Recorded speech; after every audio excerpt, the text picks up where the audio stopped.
Hello everybody and welcome to part 2 of this simplified openings repertoire based on the move order e4 c5 knight f3 g6, mostly based on the games by Hikaru Nakamura.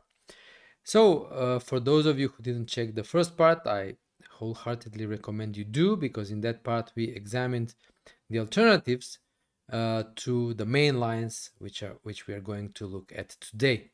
So after e4 c5 knight f3 g6, the main move obviously is d4.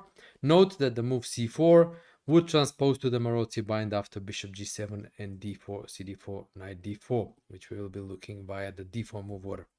So the alternatives we checked in the first part were big one, the move c3. So check the first part from previous week. And also after d4 cd4, we also checked in that video the move queen d4, attacking the rook on h8. So for detailed coverage of these two options, check the first part of this repertoire. Here we concentrate on the main lines, the open Sicilian after knight takes d4. So knight takes d4, now bishop g7. It's also possible to start with knight c6, but for this repertoire, it's actually important to start with bishop g7 because in the Maroczy bind after c4, we will be checking let's say the modern treatment in the Maroczy based on the move of bishop g7 and queen b6, withholding the knights coming to c6. So for our repertoire, it's important to start with the move bishop g7. Okay, so we will look at the Maroczy in a while, but before that we need to examine what happens if white decides to play the dragon variation. So goes knight c3. White is a classical Sicilian player, wants to go for the dragon with knight c3 and plays the most natural move. So we go knight c6 now, attacking the knight on d4, bishop e3, knight f6, yeah, and now bishop c4. This is the critical move. I'm not going to examine the alternatives for white in the dragon because they are mostly harmless, like moves like bishop e2 or knight b3. All these plans with short castle for white in the dragon are really good for black. They give black really easy play. They are not critical, and so I'm not going to spend time on them. You can check any other reference if you like, but they are not so popular either as well. So we're going to check the critical moves, and that's the move bishop c4, the most active move, placing the bishop on the a2 ga diagonal. So now we're going again following the choice of Hikaru Nakamura, which is to transpose to the dragon with the move d6 or short castle. But for those of you who want to avoid the positions with long castle, there is this move queen a5. So just keep it as let's say a safer option, which pins the knight on c3 and introduces the threat of knight e4, and also introduces the threat of queen b4, attacking the bishop on c4 and the pawn on b2. So for example, here bishop b3, knight e4 is just a blunder of the pawn. f3 is possible, but a bit risky because after queen b4, white needs to enter some complications. For example, this was played in the game Nepomniachtchi-Carlsen played online last year, when Nepomniachtchi just blundered, probably messing up the move order with bishop b3, and as after knight e4, he simply lost the pawn. The trick is that the knight on d4 is hanging. Knight db5 is the only move, and then queen c4, check on c7, king d8, knight a8, b6. Pretty sharp position. White risks losing the knight on a8 and being down in material. Most likely he will sacrifice on b6 and get some pawns, but this is pretty sharp. The main move is short castle, now h3, stopping any knight g4 ideas, d6, and this is what, like bishop b3, bishop d7, and you get a dragon-like position, but with short castle. So still playable for white. It's considered maybe a little bit more pleasant for white, but it's fully playable for black. So if you want to avoid these sharp lines from the dragon, or just simply avoid the positions with long castle, this is the way to go with queen a5. But we concentrate on the dragon. We go d6 or short castle and then d6. Both moves will transpose, yeah, because both will be played anyway. And now f3 is the main move. There is also the move h3 if white changes, well, the or just simply wants to go for positions with short castle, covering the g4 square, so avoiding knight g4, but instead of f3, going h3. And after castles, knight bishop b3, white wants to castle short. And for example, you can notice that if black goes something like queen a5, we have a transposition to the lines that I just mentioned with queen a5. But actually here, Garry Kasparov's method, and then the way he played back in 2003 against Vishwanathan Anand, is still considered the best way to deal with this variation with h3 and short castle, and that is the move knight a5. So not queen a5, but knight a5 directly going for the bishop on b3. And that game, Anand Kasparov from Linares 2003, is still pretty much the way how the variation should be played. Castles, and now b6, immediately developing the bishop on b7. And black basically gets very good play here. That game went rook e1, bishop b7, attacking the pawn on e4. Yeah. Bishop g5, take on b3, a b3, h6, bishop h4, queen d7. And black is perfectly fine. Quickly he even got some initiative with knight h5, knight f4, and so on, but the game was eventually drawn. So black is perfectly fine and no problems in this variation. So just remember Kasparov's method with the h3 line, knight a5, then go after the bishop with b6 and bishop b7. So that's why the most critical way is to go f3 for the so-called Yugoslav attack. Queen goes to d2, long castle, and white hopes to launch an attack on the king side. So castles, queen d2, yeah, starting position. And now what I'm going to show you is actually a very straightforward line for black to play against the dragon. Normally you would say, wow, dragon, repertoire, what? A lot of theory and attacks, and maybe I get mated and so on.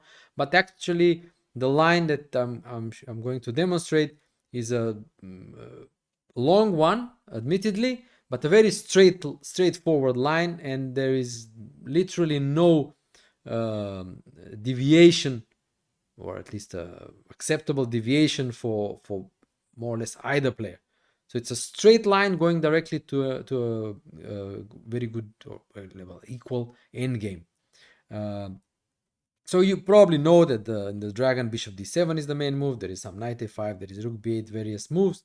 But the line that Nakamura used to play quite a lot and show that black is pretty much problem free there, starts with the move knight d4. Knight d4, bishop d4, and now bishop e6. So the knight on d4 had to be eliminated so that the bishop could get access to the e6 square. Now the first point in these lines is that the exchange of bishops on e6 after f takes e6, these positions are quite good for black. The pawn on e6 controls the d5 square, so no knight d5. The semi-open f file means that any attack on the h4, h5 won't really work because the rook is active on the king side. And otherwise, black continues with play on the queen side, queen a5, let's say putting a rook on c8 and so forth. So let's say long castle, queen a5, rook he1. Yeah, now knight d7. Exchanging this active bishop on d4 because the bishop on g7 wasn't doing much with that knight on f6. And after take on g7, king g7, e5, it's an attempt for white to try to kind of disrupt this very solid central structure by black. It is possible to take the pawn on e5 and after f4 drop back to c6. Let's say knight d5, f4, knight c6, rook e6, rook a d8. But I think it's simpler to just go d5 and shut the position. Yeah, now we have a kind of a French structure e6, d5 in the center, which is very solid, keeping the position relatively closed, and black still keeps some chances on the queen side. Rook c8, maybe knight b6, knight c4, b5, b4, and so on. So pretty good position for black here. So this is the first point to note, that the exchange on e6 and the doubling of the e-pawns is quite acceptable for black. That is why the main move is bishop b3. Queen a5 now, long castle, and b5. So black's play is really straightforward, wants to go b4, and then when the knight jumps to d5, there will be exchanges on d5. Yeah, so the immediate knight d5, not so threatening, just exchange queens, queen d2, rook d2, bishop d5, bishop d5, knight d5, e d5, okay, bishop g7, king g7, rook d5, yeah, a6, equal position, double rook endgames, no problems for black here either. That's why white goes king b1 instead of knight d5, waiting for b4, and only now jumping to d5. It's worth pointing out that going to e2, avoiding these exchanges on d5 is harmless. After bishop takes b3, cb3, keeping the c file open. Yeah, and now e5 I think is the best move because black is going to prepare d5. So bishop f2, rook fd8, and d5 is coming, and the knight on e2 is pretty bad piece. So black has no problems here. Again, exchanging on e6 is harmless. Take on e6, f e6, queen e2, knight e2, and now queen b5 in preparing a5, a4, a3, b3, whatever comes first. Yeah, no problems here for black. And also keep in mind that the idea of e5, d5 is still valid. Let's say h4, a5, g4. Now with g4, the f3 pawn has been weakened, and now e5, bishop e3, d5, e5, rook a d8 gives black good counterplay. The pawn will be regained on d5, and as I mentioned, the point is that the rook on the pawn on f3 is weakened with with white's move g4. There is also a relatively recent game at the Olympiad between Vasile Grave and Daniele Vocaturo, when instead after h4 e5, Vasile went h5 instead of g4. But this led to very little. Vocaturo took with the pawn on h5, knight g3, and a4. And it's not quite clear whose attack is faster. a3, b3 are both a threat here for black. White cannot regain the pawn easily on h5. You see that both the queen and the knight are defending it. So Vasile took on f6, bishop f6, bishop f6, and now played rook h5, attacking the queen, queen c4. Yeah. And again, the threat is a3 to attack the pawn on b2. Yeah. Also, possibly b3 could be a threat. So Vasile went e5 and now forced a draw. Well, he was kind of felt compelled to force a draw because it became dangerous. So after bishop e5, rook e5, d5, queen g5, king f7, queen h5, king g8, it was a perpetual check. So to conclude, these positions with bishop e6, f e6 are good for black. That's why knight d5 is the main move. Now bishop takes d5. Now there are two options, but one is the critical one, which is taking with the pawn, because taking with the bishop on d5, this was played in the old game Fischer-Larsen from Portorož Interzonal 1958. And here, inexplicably, Larsen did not take that bishop on d5. He played rook ac8 and allowed Bobby to drop the bishop back to b3 and win a very nice game. But the natural move knight takes d5 is simple equality. The point is that bishop g7 is met by knight c3, intermediate move. And after bishop c3, bc3, queen c3, queen c3, bc3, rook fc8, this is absolutely fine for black. The pawn on c3 is weakened. Black can easily use the b file, double on the c file, even though he's a pawn down. That extra pawn for white will never create a passed pawn, so it's equal rook endgame. And in case of e d5, queen d5, queen b4, rook fb8, again it's very good for black, who has the safer king and can create threats on the queen side. So Bobby's move bishop d5 is not so good. E d5 is the main move, and now again a simple move for black, queen b5 threatening a5, a4. The situation is basically critical for white, so he must seek the exchange of queens. So this is, I think, is a psychologically also a good aspect of playing this line for black, because normally black is afraid of a kingside attack in the dragon, but here he gets to do the attacking, and it is white who needs to seek an exchange of queens. So rook h e1, intending queen e2 to exchange the queens, a5, threatening to trap the bishop with a4, so queen e2, forced basically to allow for bishop c4, queen takes e2, rook e2, a4, bishop c4, and rook fc8. So you see, this is move 19, and up to here it has all been more or less forced. I showed some deviations along the way, but they were pretty harmless and easy to deal with. So that's why I think this is a pretty practical way to play the dragon for black. because it's a straight line, no deviations, no critical alternatives.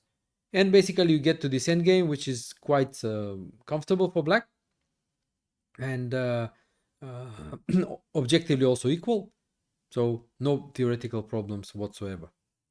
Yeah. So now there are two notable games here. This was also reached in a old and classical game, Tal Larsen from 1959, 1 year later than the official Larsen game from Portorož in 58. And there Tal played the move bishop b5, intending to land the bishop on c6. And it's curious that Larsen played all the best moves until a point where he actually made a gross strategical mistake. And it was funny that based on that line and that game, the line was considered inferior for black for decades. So I'm going to show you the major improvement or how black should have played in this classical game, and after which, well, the line was considered quite playable again. So rook a5, attacking the bishop. Bishop takes f6, eliminating the knight that can jump around. Otherwise, if allowed, okay, not immediately, but let's say rook c7, knight d7, the knight can become very good, going to c5 or e5. I will demonstrate one more line where the knight is actually can get to e5 and some g5 move, stopping f4 with a good centralized knight. So white eliminates the knight, bishop takes f6, bishop c6, a3, attacking the pawn on b2. And now the modern game Sindarov Nakamura, played in 2023, was played. Sindarov played the move c3, trying to exchange some of these pawns, but after rook b8, there were no problems for black. In fact, this is, I think, in a way working in black's favor, who gets to attack on the queen side. Objectively, obviously, it's equal, but after these exchanges, it's clear that the bishop on f6 will be much better than the bishop on c6, which just does very little. Tal played the natural move b3, king f8 for Larsen, and now he played c4. And in this moment, Larsen played the hard to explain move, but again, you could say, okay, it's an extra pawn. He took en passant bc3, but this was bad because after king c2, followed by b4, king b3, then b5, the bishop on c6 actually gets some purpose to support the passed b pawn, and Tal went on to win the game. So that's why it was considered that the endgame was, well, unpleasant for black. But in fact, taking en passant was a gross mistake, because black simply should have gone e5. And the engine even gives black some advantage here. Obviously, taking en passant is not possible because the bishop on c6 is hanging, and otherwise black has the better majority. These 4 pawns on the king side from e to h against the 3 can create a passed pawn, whereas white can never dream of creating a passed pawn with c5 because that square is well protected by the rook. And also there are additional ideas for black, like let's say bishop d8, bishop b6, bishop c5, like connecting all the structure on the queen side and then basically playing a pawn up on the king side, and also with the extra bishop, because the bishop on c5 would be locking in everything on the queen side and supporting the pawns on the king side, whereas the bishop on c6 is just a good looking and completely useless piece. So you see, this is the kind of how theory was shaped in the past, and somehow some lines were discarded just because of one mistaken strategical decision in a position that was already good for black. Just to kind of expand a little bit on this variation, instead of bishop b5, the b5 that Tal played, there is also b3, rook c7 now, protecting the pawn on e7, bishop b5 now, let's say. So in a way, it's a reversal a little bit of the moves. And now a b3, yeah? cb3, rook a5, the same idea, harassing the bishop on b5, bishop c4 now. This is better than putting it on c6, because on c6 it's very kind of out of play in a way. Here, at least it forms a kind of a pawn structure in a way from a2 to d5. And now there is just a small trick: don't take on d5, because there is bishop b7, bishop g7. and the knight is lost. And actually, this was the reason for not going to c6, because now knight d5 is possible as the bishop on c6 is hanging, but simply rook b7, defending b4. Yeah, and black has an equal position here. Something like, let's say, at some stage, yeah, king can come to f8, maybe bishop can move somewhere, knight d7, knight c5 can be an idea. And it can easily happen here, for example, if the dark squared bishops are exchanged, that black ends up with a good knight with versus a bad bishop on c4. So to conclude this variation of the dragon, it's a straightforward line, forcing line, long line, with very few deviations, which are not critical at all, and black gets an equal endgame. So a pretty nice discovery in a way. By Nakamura, at least he brought it to the forefront thanks to his games, and a practical solution to the problem of the dragon variation. Now we can go back to move 5 and we explore the other critical line, which is the Maroczy bind with c4. Knight c6. Okay, I was a bit wrong when I was saying a little bit earlier that knight c6 shouldn't be played, and bishop g7, queen b6. Knight c6 is still played, but the point after bishop e3 is that let's say the new way of playing the Maroczy bind is the move queen b6, and this again was Nakamura's discovery, or at least he brought it back to the limelight. Traditionally, the Maroczy has been played with knight f6, knight c3. Yeah, and now there are two plans for black. One is to go castles, d6, and then take on d4, and bishop d7, bishop c6, and so forth. And the other one is knight g4, queen g4, knight d4. I'm not so sure about this variation with the knight g4.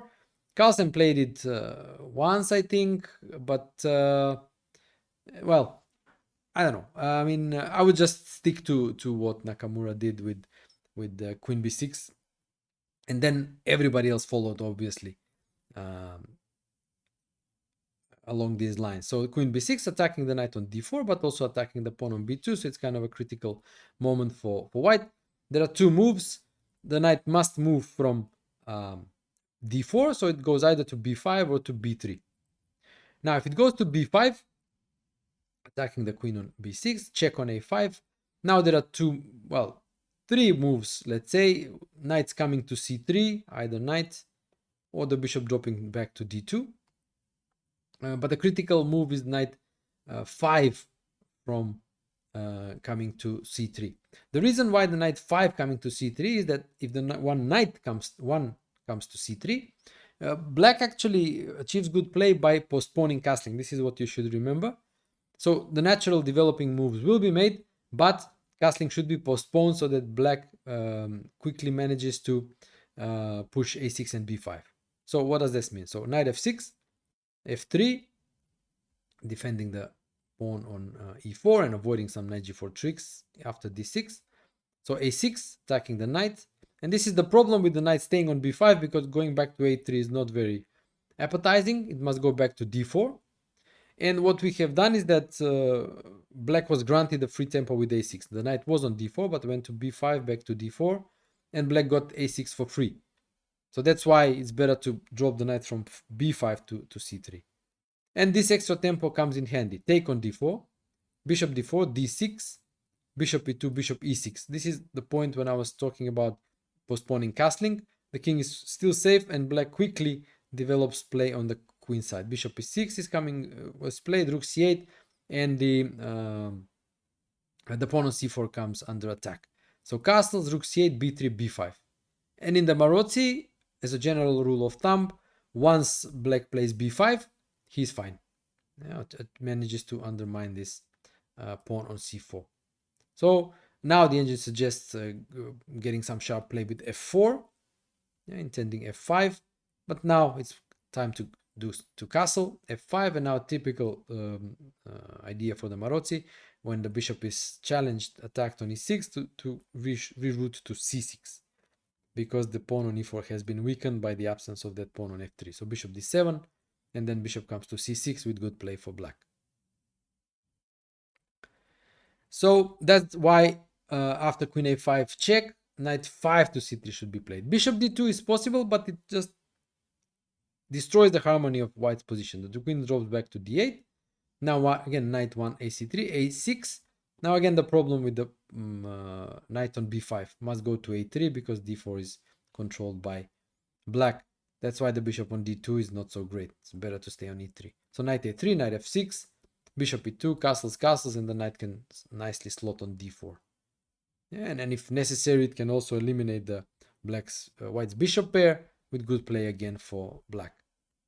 So good knight on d4 can be exchanged for the bishop. Knight on a3 is out of the game, and black goes some similar d6, maybe bishop e6, rook c8, or bishop d7 preparing b5. The knight leaves a3, and so on. So that's why knight 5 c3 is the critical move. So in here, Nakamura often played the move queen b4, yeah? And it's a possible way to play. But I just prefer Carlsen's way of playing it here, which is playing normally. Knight f6, attacking the pawn on e4 thanks to the pin on the knight on c3. So knight d2 and now d6. Bishop e2, knight d7. This is a standard maneuver in the Maroczy, threatening to take on c3. And in these positions, if possible, to go bishop c3 to force bc3, black should do so, as that will give him plenty of play against white's doubled pawns, because his position is super solid and the absence of the dark squared bishop will not be felt, because black has excellent control over the dark squares even without that bishop. e5, c5, f6, d4, b4 even, they're all well controlled. So ruining white's structure would rates high on black's agenda, and white should avoid it. Yeah, so that's why rook c1 should be played to avoid the taking, to the doubling of the pawns on the c file. So castles, castles, and now the queen drops back to d8. The idea of dropping the queen is twofold. One is to allow for a5, a4, a3, if possible, a standard idea in the Maroczy, and the other one is not to get stuck with the queen on a5, as Carlsen's plan here is to go b6 and bishop b7. So for example, knight b3 now. That's white's problem piece, the knight on d2, no good squares. So knight b3 now actually can be made by a5 and harassing that knight with a4. And if knight d4, again, the knight was a kind of an unfortunate piece, going to b5, then to a3, then to b1, d2, like maneuvering back to c3, and the other one knight to d2. All this confusion with the knights. But here is met with a very nice strategical idea for black. Take on d4, bishop d4. And now, even though as a general rule of thumb, it is good for black to exchange dark squared bishops in these positions, here there is a better way to exchange them instead of the immediate bishop d4, queen d4, because this would have been a great position for black had the bishop been on e6, but it's stuck on c8. So white is a bit quick with knight d5, maybe f4, and so on. The rook is on c1, c5, e5 ideas can also happen. So a better way to do so is by going bishop h6, getting a tempo against the rook on c1. Obviously, bishop e3 would lead to the doubling of the pawns, and that black will happily accept. So f4 is the only move. Otherwise, if the rook moves e5, yeah, and the bishop is forced to go back to e3, leading to the doubling of the pawns. So f4, e5 now. Yeah. So then the pawn is pinned. So bishop goes back to e3, and now exchange the bishops. e4, bishop f4, bishop f4, rook f4, and knight e5. So the knight gets a ideal untouchable square on e5, and these types of positions are very common, for example, in the Najdorf, normally without a pawn on c4, but that doesn't change much because the main difference is that the knight on e5 is untouchable. The bishop on e2 can never exchange it, whereas black has the good bishop on e6 that can exchange that knight on d5 once it lands there. So long term, black has here the excellent prospects of ending up in an endgame or a position with a good knight on e5 against a bad bishop on e2. So this is an illustrative line, one of the strategical ideas for black here. Instead of knight b3, Bashir played f4. Yeah, and here Carlsen went for the plan with b6, but there is another possible plan, which is to go knight c5. Just activating the knight, followed up by a5. Maybe the pawn much is forward a4, a3. Yeah, and also the by knight, knight c5 also, it's possible to jump knight d4 or knight b4 and then target the d3 square. So for example, queen e1, knight b4 already targets the d3 square. So you can see that that knight on d2 really gets in the way. Carlsen's way is perfectly fine too. b6, queen e1, bishop b7, queen f2, rook c8. Very complex Sicilian position here. It was played this year, 2025, on the internet. Mashiela Graf Carlsen, it ended up in a draw, but up to here, black has a pretty good position, a complex one, with good chances. However, as I mentioned, there are also good alternatives for black earlier on. So here, now we turn our attention to the other move, which is knight b3. So blocking the b file and attacking the queen on b6. Now queen drops back to d8. There is no queen a5 check. And now we could say that one of the main problems, issues for black here is that white can just go back to d4.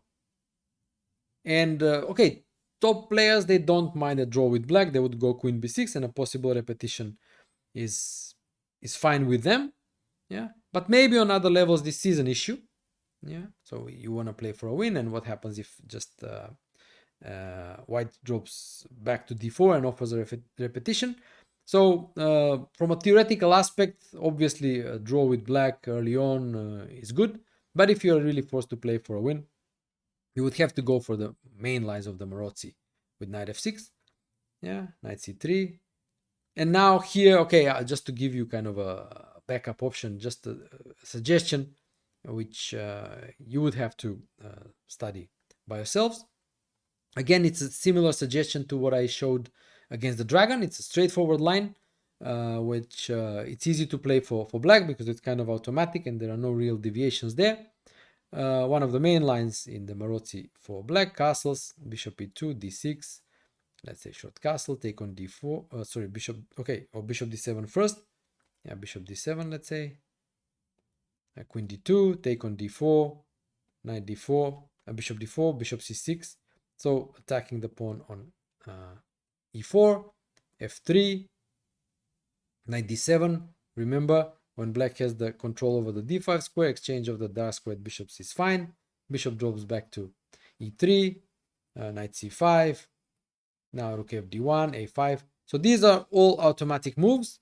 And here, black has the idea of queen b6, rook fc8. The queen can drop back to d8, queen f8.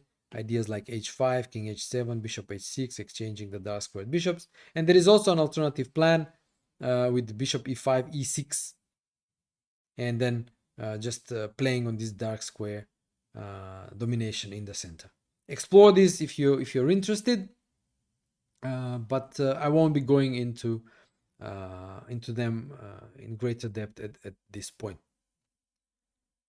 So the more or less the only move here for white is the move queen d2, simply because the pawn on b2 is hanging. As knight c3 would not be so good because, as I mentioned earlier, the exchange on c3 is very good for black. bc3 and now knight f6, and these pawns really give excellent play for black. d6, knight, bishop e6, knight can come to d7, to e5.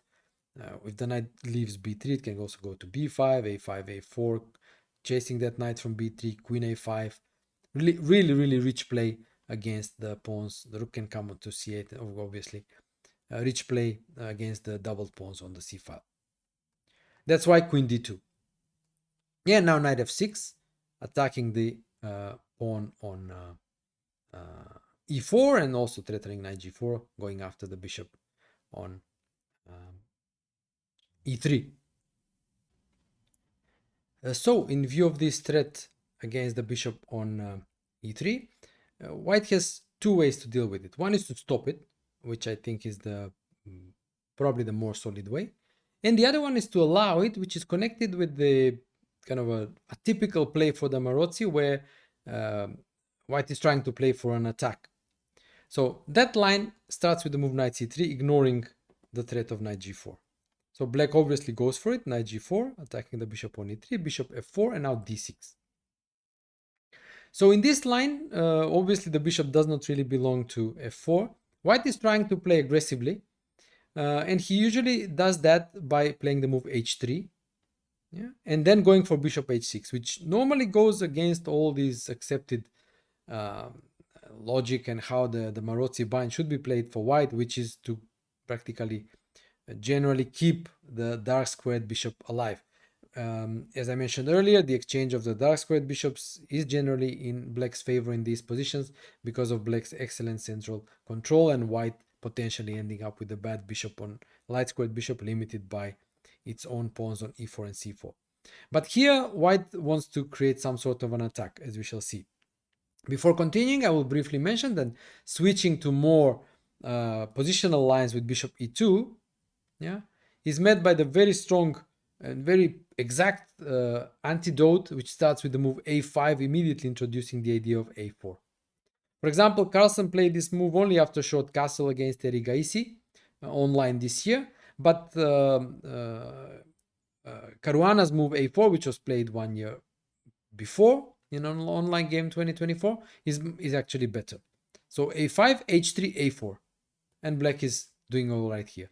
Take on g4, take on b3, bishop h6, and here several ways to deal with this are possible. It's possible to exchange bishops, it's possible to exchange the knight on c3, and it's possible to avoid the exchange of bishops by going bishop e5, which is what Caruana played against Santos Latasa, the game we are following.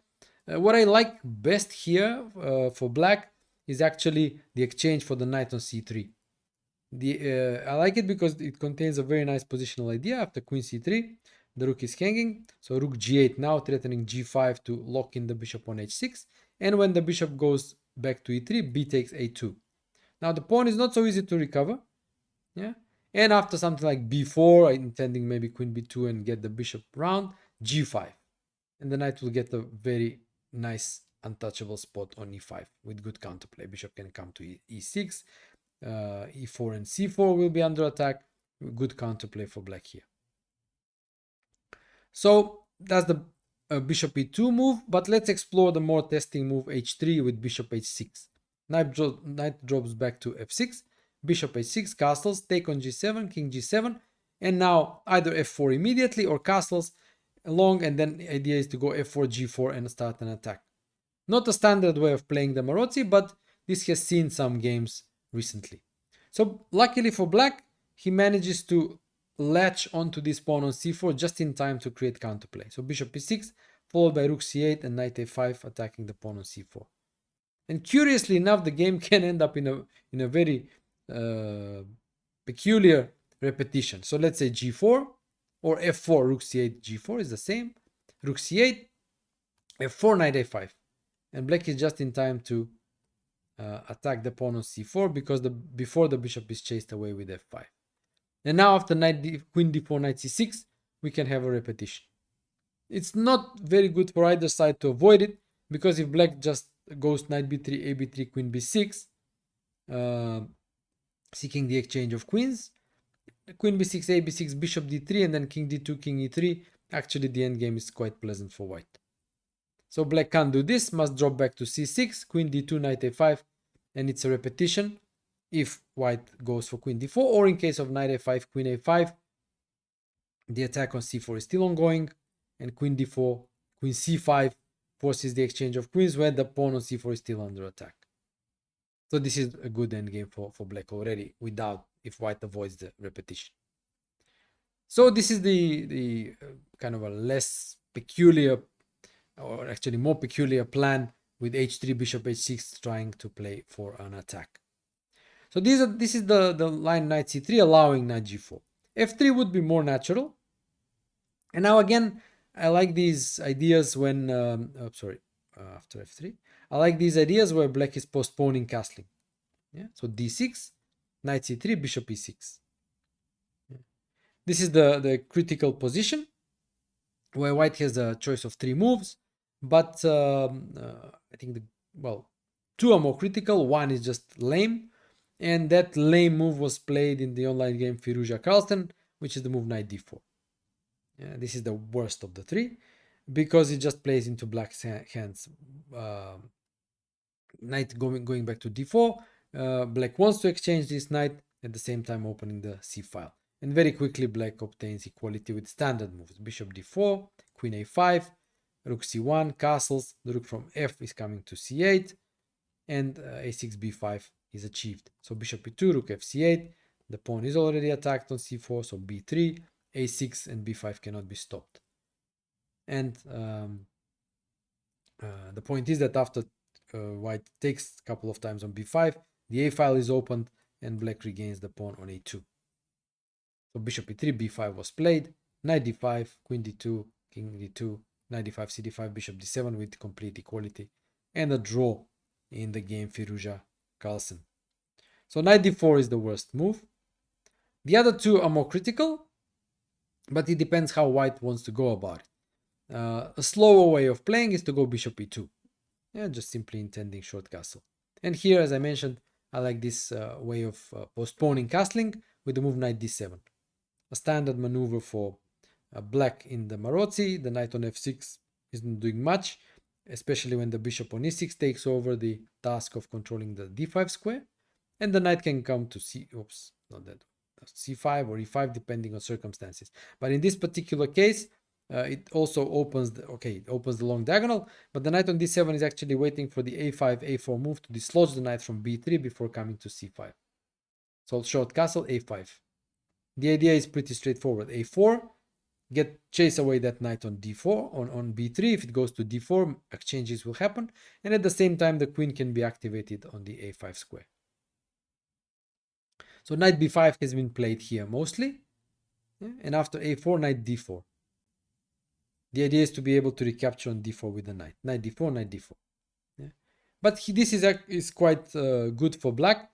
The key point being that after the positions after knight takes e6, f takes e6, as I was explaining in the part on the dragon variation, are quite good for black because the pawn on e6 is taking over the task of controlling the d5 square. So here it's possible for black to play an endgame after queen a5, rook a5, let's say b4, ab3, ab3, take on a1, take on e1, castles, rook a7, rook b8. Black's position is untouchable. The b7 pawn is safely defended. White cannot attack it for a second time except for the rook. Otherwise, black has a rock solid position. But also it's possible to play the middle game. So without queen a5, simply castling. Like I said, knight e6, f6 is good for black. And a move like b4, which is one of the ways to play when black has a pawn on a4. ab3, knight e5 now. Yeah. So the knight can go back to c6 to target the knight on d4, for example, and knight e6, fe6 again is problem free for black. Note that now with the open a file, it's not so easy for white to keep control over that file because the a2, a1 square is controlled by the bishop on g7. So this is the bishop e2 move. And the third move is knight d5, played in the game Vachier Lagrave Nakamura played last year in London.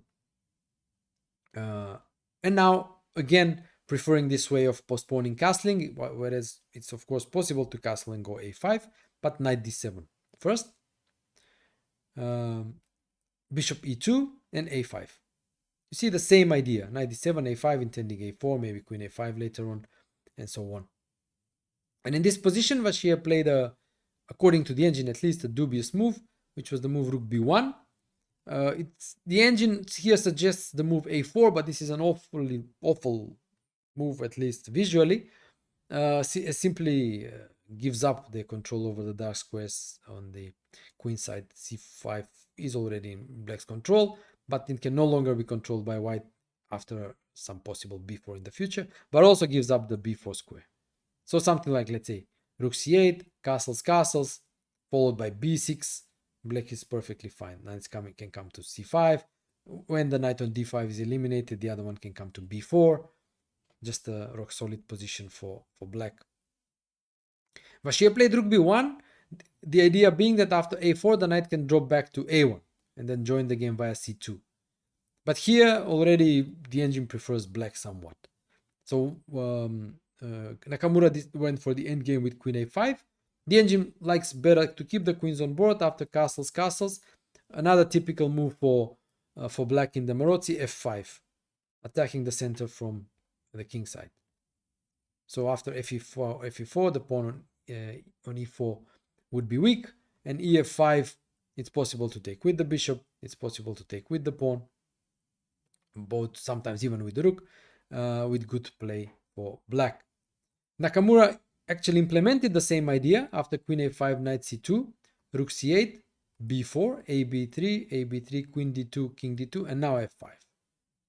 Again, with good counterplay. As I mentioned, the engine already gives black some advantage here, and Nakamura went on to win the game against Bashir. So with all these deep analysis, I will wrap up the repertoire based on e4, c5, knight f3, g6. They have been long videos, undoubtedly, but I think the repertoire is kind of worth our attention, because even though it leads to all sorts of variety of positions, different structures, different plans, ideas, it's actually quite a compact one. Like I said, it avoids the Rossolimo. And all these topical lines like the Maroczy, like the dragon, they're kind of, I think, nicely dealt with these streamlined, straightforward, semi-forcing lines that give little scope for deviation from the white side, and they are not that difficult, I think, to play for black.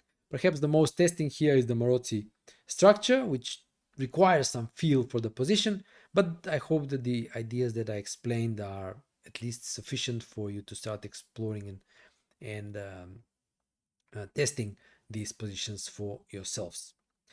All right, so I'll wrap up the video. Hope you enjoyed it.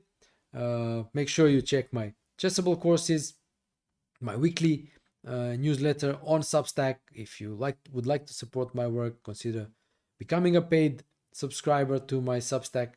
And of course, if you haven't done so already, make sure you smash that subscribe button and help this channel grow. And as more people enjoy my videos. So thanks for watching again, and I'll see you soon. Cheers.